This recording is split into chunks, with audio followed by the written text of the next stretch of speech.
What is it about a trust is the reason behind why you would want this structure in place to begin with? The biggest piece for me is that power of anonymity. Control everything, but own nothing.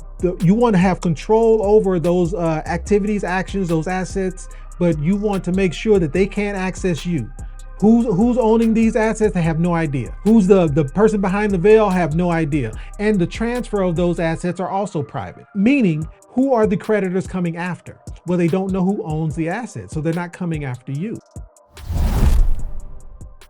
That okay, a trust versus a will, yeah, I get it. Wills just simply mean your family will be going through something a little bit more than you think if you're not structured correctly. So what are the trusts, or when you say trust, what do you specifically mean? And not all trusts are created equal. There are many different types, many different levels. You've got your irrevocable trust, you've got a revocable trust. And we'll get into what all of those things mean. You've got your asset protection trust. You've got your life insurance-based trust. And you even have legacy, also not to be confused with dynasty trust. The moral of the story is there are many different types. But which should you focus on? Which one is right for you? And the moral of the story around that is, it depends. It depends on your goal. But where do you start? Well, you've got the revocable trust, which is just simply stating, hey, it's a trust that once it's in place, you are able to make adjustments if necessary. So to me, revocable trusts are trusts that can grow with you. Meaning you can put yourself in a position such that if you needed to make some adjustments, originally you started with, I'm not having kids, you won't catch me getting married, to things change and now all of a sudden I'm married with 2 children, making sure that you can make the adjustments necessary to be able to fit whatever those life changes are. Irrevocable trust is just basically stating, hey, I'm designing this such that it's in a position to where it cannot be changed. So it's guarded against changes in my legacy that may not understand how to handle this wealth that I placed in front of them. There's guidelines in place to make sure that can happen. And here's the truth. There's a situation where these two may need to coexist. And that's possible as well. To me, asset protection trust, that's where it all starts. Meaning our home, our businesses, whatever those assets are that we care most about. Starting with that asset trust is kind of the beginning. And then the legacy trust and the life insurance trust, this is that vehicle that allows your cash value that's growing inside of those policies that you created to be distributed effectively. So that legacy trust and that life insurance trust, they don't necessarily go together because they're a little bit different. But as it relates to revocable, there's not I'll call it an extensive list of them. We've got the living trust, the joint trust, and the AB trust, which is basically a combination between the two. As it relates to revocable, it's a little bit different. The list is a little bit longer, and I kind of had to do my homework on these as well. From an irrevocable trust perspective, we've got the testamentary trust, special needs trust, a charitable trust, sometimes associated with the charitable remainder trust, the asset protection trust that also lives inside of the irrevocable, the grantor retained annuity trust, short for GRAT, and then the irrevocable life insurance trust, or the ILIT. And again, there's opportunities where all of these speak. All of these can commingle or coexist with each other, but it kind of depends upon your goal as to which one would make the most sense for you. And I want to take a minute here and just spend some time here with the legacy trust. Why does this matter? And how does this legacy trust relate to that family bank? And the idea behind it is this, and there's a lot more words here than I would like, but I wanted to be able to share and read it to you. Because the focus is on the family bank, and again, family, you get to decide what that means. Because family is not just your kids, your grandkids, your grandparents, your parents, your immediate family. That family bank, that family is that circle of trust piece. And so I just wanted to share this with you as it relates to the legacy trust. Whether your goal is to obtain a skill on someone other than yourself. Again, having a life insurance policy on someone other than yourself. Those of you with policies, you know there has to be insurable interest. Insurable interest means there's some dependency, like it's your child. You can have a policy on your parent or grandparent. You can also have a policy on your child or grandchild, but there has to be some type of insurable interest. But with a legacy trust, you're putting yourself in a position to where you can insure someone other than yourself. So this structure allows you to be able to build a true family bank, and you get to define what family looks like.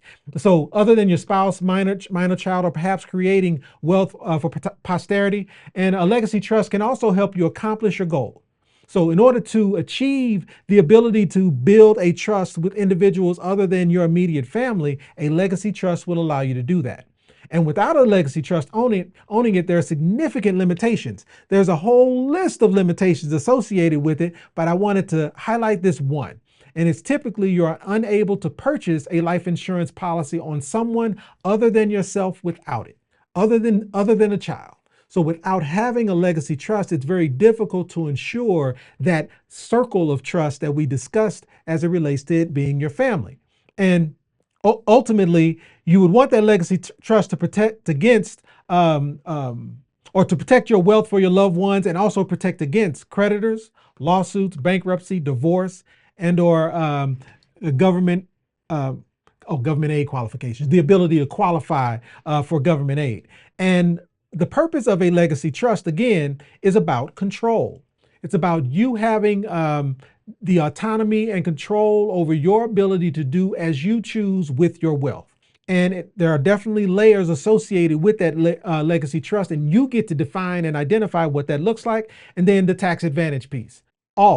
Maybe all is a strong word. Most properly structured cash value life insurance based products, to include insurance trusts, have their tax advantages, and the way they maintain those tax advantages is by making sure that any proceeds that you receive from that trust is leveraged, is a dollar amount that is borrowed against what's happening inside the trust, so that you maintain those tax advantages. And as it relates to why is a trust so important? What is it about a trust that is the reason behind why you would want this structure in place to begin with?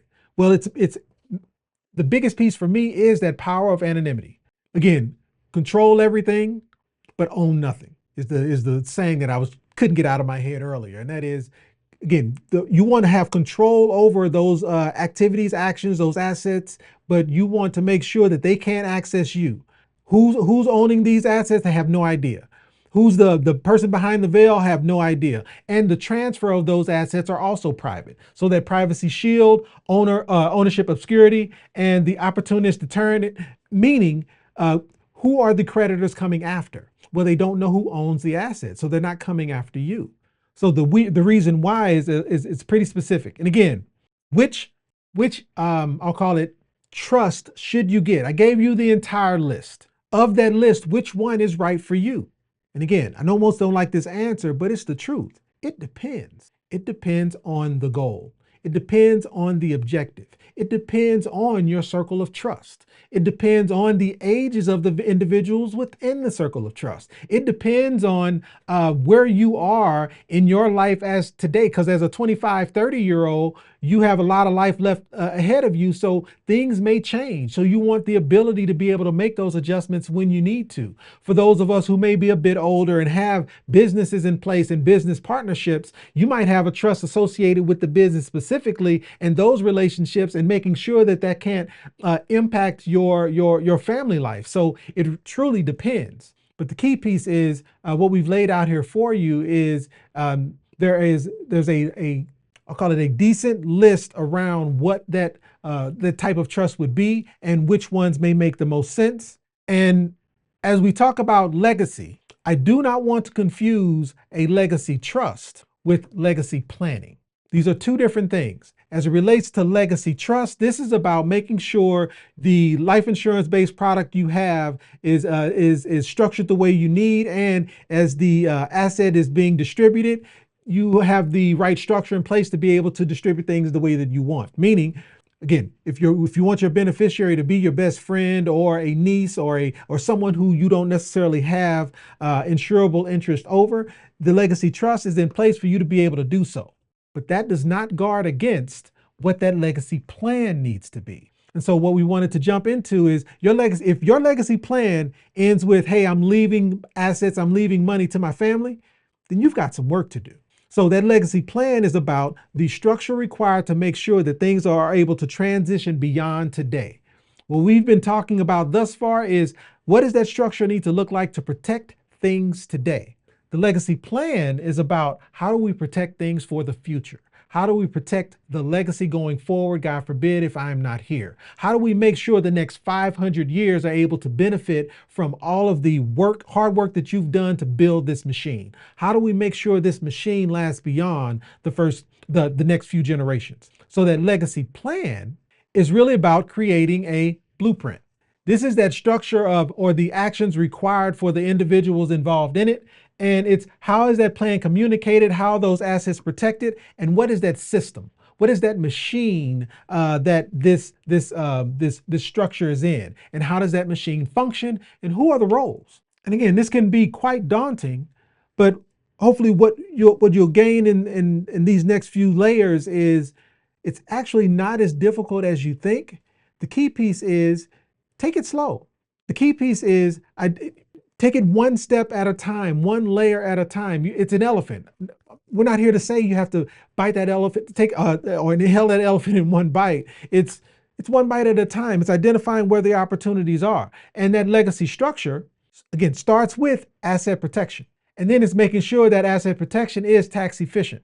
And the mechanisms or the systems in place, you want to make sure the right systems in place so that we prevent waste or prevent loss of the assets as they're generated. And that heir protection, meaning as things are transitioned, do we have the right structure in place in case of a divorce or death, or as people are born, or as people transition on, who takes on the role of grantor or co-trustee? Like, what does that structure looks like? What does the board look like today? And what are those adjustments what are the adjustments that need to happen as it relates to that board is the key. So, and as I mentioned, this is not meant to be done all at once. Start small. The first step is, what does that basic trust look like? What are those basic assets that you want to make sure are protected, God forbid, if something happened to you today? And then as the assets shift, as the assets change, we update the trust to include those. And so we change the titles and we move assets as they need to be under that structure. And we get the right insurance, whether it's insurance on the individual, insurance on the business, insurance on the individuals in the business, like keyman policy. So again, the type of life insurance, please spend some time with me and let's discuss what that structure needs to look like. But it's making sure your assets are properly insured to be able to allow you to be able to allow the machine to continue to function, I guess is what I'm trying to say. And then the education piece, making sure those who are part of your board, those who are in your immediate circle of trust, understand the actions that you've taken and understand their role in this process. And sweetheart, I think this is a huge opportunity for us as well to make sure that as we build this machine, making sure the people around us in our circle of trust, the people in our family bank, understand what those steps are and how to access them. So it's making sure the rules are in place. And so I think a few Loom videos might work, right?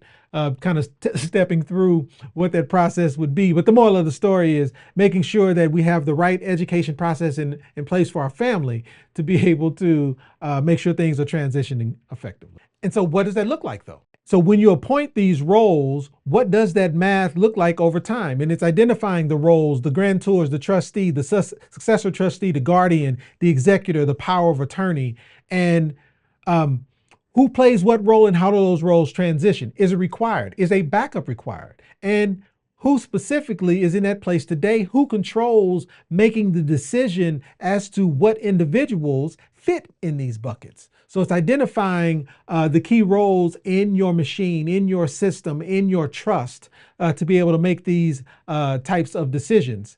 And what assets? What are the assets that belong in this process? And do we need to identify how and when that a transfer may be needed? So we're talking real estate, bank accounts, investments like stocks, bonds, mutual funds, again, life insurance based products, retirement accounts, business interests or businesses in general, and digital assets. And I think this is a big one for today, is understanding how those digital assets also fit into this process as well, to also include vehicles. And understanding whether or not transfer is required and or needed. And again, this may be different depending on what your goal is and what your structure looks like, and making sure you understand if change or additional structure is required and or needed, how do we slide that information into the trust as it's being built, or making sure we have a revocable trust to be able to make that adjustment as needed. Anything on that? Why? I think this kind of speaks to why that's important as well, and that is your protection and legacy plan, that time frame around how long it takes to be able to accomplish this. Because again, this can feel quite overwhelming. But the truth is, in order to create that basic structure as it relates to getting, the basic asset trust in place, it could be a 30-day process, meaning you sitting down and identifying where your vulnerable assets are located, or what are those assets that are required to go into a trust like this. Another 90 days to establish whether or not this is a revocable or irrevocable trust, what type of trust is needed, what are the assets we need to make sure are in that trust as well. And then another 180 days to just make sure everything is aligned. Another 180 days to make sure the right structure in place for that first layer, that first tier of putting a trust in place. And then annually reviewing to make sure that any as adjustments, as lives, as things happen, as changes occur within the structure of that circle of trust, we take those, we take the proper steps to make sure those actions make it into that trust, and then the process starts all over again. The 30, 90, 180, and then the annual review. So I guess my question for you is, what's stopping you? What's preventing you from moving forward on being able to take action with a trust, whatever that structure might be, whatever that foundation, or what are those issues, what are those things that's impacting your ability to just get started? Is it that it's too complex? How about expense? Have you guys assessed how much it costs to create a lot of this structure? And again, I think there's a TikTok trend around this as well. So everyone is offering a consultation or a basic foundation for what trust should be. And are you one of those who, not yet, I've got time. I'm in my 30s, I'm in my early 40s. I'm just focused on making sure I've got the right assets to be able to put into a process like this. I'm just not ready yet. Or you feel like it's not needed, it's not required at this time. Or better yet, I just don't know how. I am missing the steps, the tools, the process, the structure to help me make an educated decision as to what this looks like. What is it that's impacting you and your ability to be able to move forward? And what we wanted to offer to everyone is an opportunity to close that gap. So the ability to complete your family bank, it starts with protection first, and then that structure matters, and then you have to take the action necessary to be able to lock it in, make sure the right assets are in it, and making sure the right structure is in place so that you don't, all of your hard work is for naught. So here are the steps. If you are wanting access to this guide that we've put together for free for you to be able to access the steps required to be able to build your family bank, you have to first start with this. I'm gonna need for you guys to go to @self-directed Stidhams on YouTube. And I need for you to, what's the word, sweetheart? Subscribe. Subscribe, that's the word I could not get out. Go to @self-directed Stidhams on YouTube and subscribe.